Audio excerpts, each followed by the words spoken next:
রয়ের ভাষায় কথা বলা, আপনার সাথে রয়ের সম্পর্ক আছে অনেকে মনে করে, সেটাও কতটুকু সত্য যদি বলেন। জনগণের শাসন ম্যান্ডেট ছাড়া হয় না, এবং প্রকৃত ম্যান্ডেট অবাধ, সুষ্ঠু, নিরপেক্ষ, অন্তর্ভুক্তিমূলক বা অংশগ্রহণমূলক নির্বাচনের মধ্য দিয়ে সেটি নিশ্চিত করা সম্ভব। আওয়ামী স্টাইলের নির্বাচন দিয়ে নয়, প্রকৃত অর্থে অংশগ্রহণমূলক নির্বাচন। এবং সেটি এখন সময়ের দাবি। পরিস্থিতিটা যেমন দাঁড়িয়েছে, আপনি খেয়াল করে দেখেন, আহ বর্তমান দ্বিতীয় অন্তর্বর্তী সরকার, যেটির প্রধান হচ্ছেন Nobel laureate professor doctor Yunus, তারই সরকারের মাননীয় উপদেষ্টা ধর্ম মন্ত্রণালয়ের দায়িত্বে যিনি আছেন, তিনি শুরুর দিকে কক্সবাজারে গিয়ে বলেছিলেন যে 2024-এর 7 জানুয়ারি যে নির্বাচন, তার মধ্য দিয়ে ডিউজিরো সেন্সে যে টেনিয়র নির্ধারিত হয়েছে 5 বছরের, তার মধ্যে 5 অগাস্ট 2024 পর্যন্ত সেটি ভোগ দখল করেছেন পতিত সরকারের প্রধান শেখ হাসিনা এবং তার দল। তারপরে এটা, এই সময়সীমা শেষ হয় 2029-এ। সেই পর্যন্ত লেজিটিমেটলি তাদের ক্ষমতায় থাকার সুযোগ আছে। তো সেদিক থেকে চিন্তা করলে তারা কিন্তু আগেই জানান দিয়েছেন আপনার। আহ, তারপরে খেয়াল করে দেখেন, এক একজন এক এক রকম কথা বলেছেন। বিশেষ করে যিনি মুখপত্র, শফিক সাহেব, তিনি আপনার মাননীয় প্রধান উপদেষ্টা যখন কমিয়ে নিয়ে আসছেন সময়সীমা, তিনি আবার 6 মাস বাড়িয়ে দিচ্ছেন। এবং সেই কন্টিনামেই কিন্তু শেষ অব্দি জাতির উদ্দেশ্যে যে ভাষণটি দিলেন মাননীয় প্রধান উপদেষ্টা, তিনি ডিসেম্বর থেকে জুন এই সময়সীমার কথাই বলেছেন।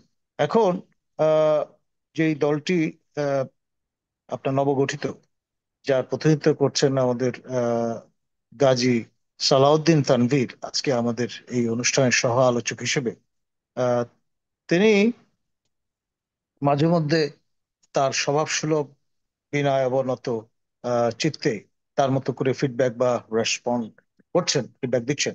কিন্তু এখানে এই যে বিষয়টি উল্লেখ্য, সেটি হচ্ছে প্রফেসর ইউনূসের যে স্বপ্ন, সবচেয়ে সে রাজনৈতিক দল কয়েক দশক আগে যেটি রূপরেখা তিনি তুলে ধরেছিলেন, তারই আহ, নবতর সংস্করণ হচ্ছে এনসিপি ইন এ ওয়ে। তো ফলে তার আশীর্বাদ আছে। তিনি তার মুরব্বী মানে তার হিসেবে। মানে আপনার পর্যবেক্ষণে এটা কিংস পার্টি হয়ে গেল। না, সেটা আমি বলবো না, আমার কয়নিজ ভিন্ন।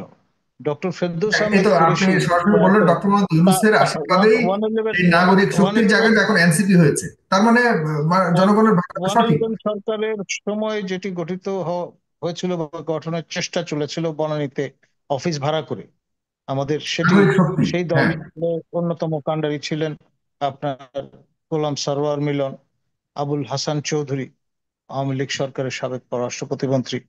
পিডিপি বলে যে নামটি তারা ধারণ করেছিলেন, তাদের পক্ষ থেকে তারা শোডাউনও করেছিলেন মানিকগঞ্জে, আমার এখনো পরিষ্কার খেয়াল আছে।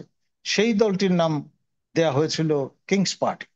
বর্তমানে যারা এই উদ্যোগের সঙ্গে আছেন, অনেকে বলছেন যে যেহেতু তারা নবীন, গাজী তানভীর এখনো ওই অর্থে পক্ককে সননি, যদিও কিছুটা সাদা ভাব আছে তার আপনার শ্বশ্রুমণ্ডলীতে, কিন্তু তারপরেও আমি বলবো যে তারা যৌবনের প্রতীক। সেই জন্যে অনেকে তাদের এই দলকে মজা করে বলছেন প্রিন্স পার্টি, কিংস পার্টি না। কিং হতে হলে তো আপনার বল্ড হেডেড হতে হয়, আহ পরিণত বয়সে পৌঁছাতে হয়, সেই পর্যায়ে এখনো তারা পৌঁছায়নি। তো যাই হোক, কর্নেজ হোয়াট এভার ইট ইজ, বিষয় যেটি সেটি হচ্ছে তারা আপনার সরকারে ছিলেন এবং আছেন।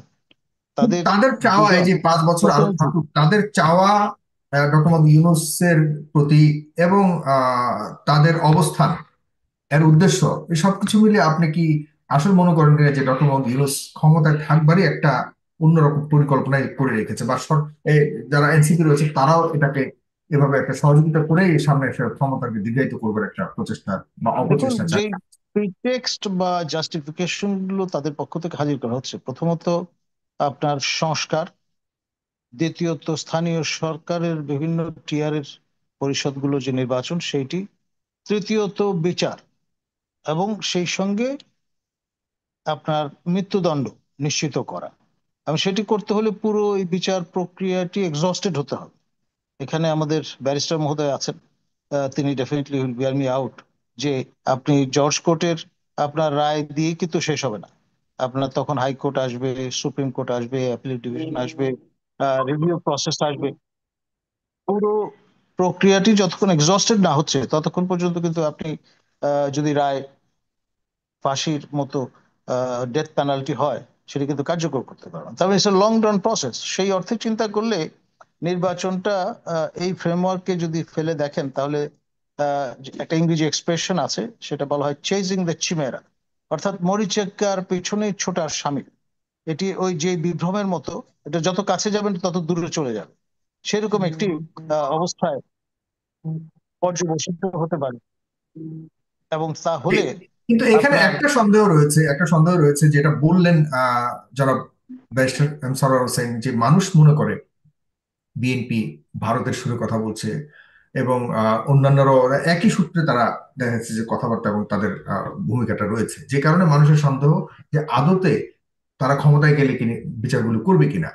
এই ক্ষেত্রে আপনি কি বলবেন, আসলে তাদের প্রতি এই ধরনের সন্দেহ রাখবার কোনো সুযোগ রয়েছে কিনা, যে এবং আসলে বিএনপি কি রয়ের ফাঁদে পড়েছে কিনা, আপনার কাছে কি মনে হয়? আপনি তো রকেও চিনেন ভালোভাবে, যতটুকু শুনে রয়ের সাথে আপনার ভালো সম্পর্ক রয়েছে। আবার এই ধরনের একটা ধারণা রয়েছে মানুষের। আবার এদিকে সব দলগুলোর সাথে আপনার ভালো সম্পর্ক রয়েছে, আসলে কারোর সাথে কারো কোনো মানে আভ্যন্তরীণ যোগাযোগ রয়েছে কিনা, কি মনে করেন আপনি তাদের অবস্থান, বিএনপির বিশেষ করে ভূমিকাগুলি যা দেখতে পাচ্ছি? দেখুন, স্টেট উইদিন স্টেট অ্যাক্টর যারা এবং deep state, those who matters, মানে সেই মার্কিন যুক্তরাষ্ট্র বলুন, আপনার রাশিয়ান ফেডারেশন বলুন, আমাদের গণচীন বলুন, আমাদের নিকট প্রতিবেশী ভারত বলুন, কিংবা পাকিস্তান বলুন, এইসব বিষয়ে আমার একটা আগ্রহ আছে, একাডেমিক ইন্টারেস্ট আছে। তো সেই হুম। জন্যই সবার সম্পর্কে আমি খোঁজ খবর রাখি, এক। দ্বিতীয়ত, আমি কোনো নির্দিষ্ট রাজনৈতিক দলের সঙ্গে কখনোই যুক্ত ছিলাম না, আমি ভোটাধিকারই প্রয়োগ করি না ব্যক্তিগতভাবে আমার জীবনে। তো সেই জন্য আমার কোনো পলিটিক্যাল এক্স নাই টু না, গ্রান্ট। পর্যবেক্ষক হিসেবে আপনি এবং সবাইকে সেই পর্যবেক্ষক। সেই অবস্থা, সেই অবস্থান থেকে আমি যেটি বলবো, যে বাংলাদেশে প্রথম আহ, ভারত বিরোধী মনোভাবের জনক ওই অর্থে কিন্তু মৌলানা ভাসানী। এবং মাওলানা ভাসানীর যে প্রতীক দলের, সেই ধানের শীষ নিয়ে কিন্তু আজকে মেইন স্ট্রিম পলিটিক্যাল পার্টি হিসেবে আপনার বাংলাদেশ জাতীয়তাবাদী দল প্রতিষ্ঠিত। এবং আপনার মশিউর রহমান যাদু মিয়া মহোদয়, তিনি যখন ন্যাপের সঙ্গে তার অ্যাসোসিয়েশন, আপনার ডিজ অ্যাসোসিয়েশনের জায়গায় নিয়ে গেলেন, তিনি তা এই প্রতীক এবং দলবল নিয়ে কিন্তু যোগদান করলেন আমাদের শহীদ রাষ্ট্রপতি জিয়াউর রহমানের নেতৃত্বে, তার ছায়াতলে। এবং সেখানে আপনার তাকে মন্ত্রিসভায় অন্তর্ভুক্ত করা হয়েছিল সিনিয়র মিনিস্টার বা সাবালক মন্ত্রী বলে বাংলায় অনেকে বলতেন, সেই স্ট্যাটাস দিয়ে, ইন এ ওয়ে প্রধানমন্ত্রীর মর্যাদাই বলা যেতে পারে। এবং আপনার ভারত বিরোধী যে চেতনা, সেটি পরিপূর্ণভাবে ধারণ করতেন মশিউর রহমান যাদু মিয়া। এবং আমাদের শহীদ রাষ্ট্রপতি জিয়াউর রহমানই কিন্তু ছিলেন ব্যাস্টিয়ন অফ দ্যাট ক্যাম্প। এখন যেটা অনেকে মনে করেন যে তার এই যে অকাল মৃত্যু, এটার পেছনেও কিন্তু আন্তর্জাতিক যে শক্তি নিচয় আছে, তাদের ষড়যন্ত্র আছে। এবং টিল টু ডেট ভারত বিরোধী মনোভাবের সবচেয়ে বড় আপনার ক্যাম্প, সেটি হচ্ছে জাতীয়তাবাদী ক্যাম্প। অনেকে পরে হয়তো যুক্ত হয়েছেন বাম ধারার অনেকে, আপনার ভারত বিরোধী উচ্চারণ করেন, কিন্তু হুম। মূল যে ব্যাস্টিয়ন বা দুর্গ, সেটি হচ্ছে বাংলাদেশ জাতীয়তাবাদী দল।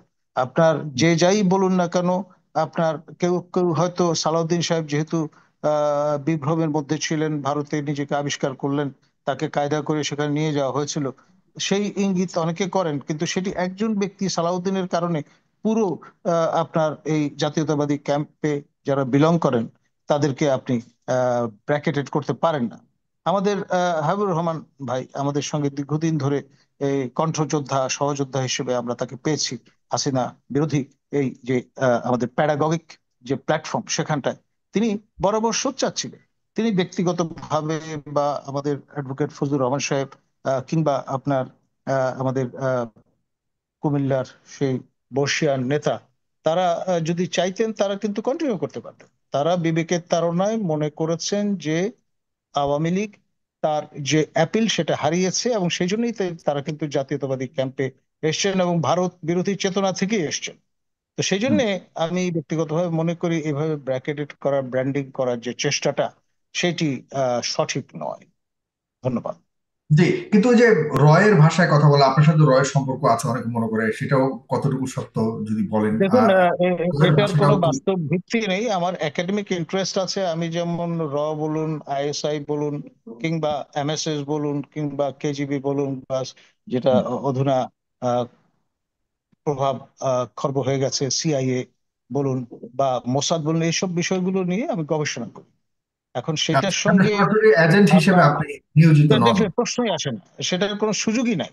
কারণ তাহলে তো আমি কিন্তু একটা রাষ্ট্রদ্রোহী গুপ্ত ব্যক্তিতে খবর তো পরিণত আপনার কাছে হব। সবার আগে আসে, আমি আপনি সবসময়। যতক্ষণ পর্যন্ত বাংলাদেশ রাষ্ট্রের প্রতি নাগরিক হিসেবে অ্যালিজেন্স শো করছি, ততক্ষণ পর্যন্ত এটার কোনো সুযোগ নেই পার্সোনাল।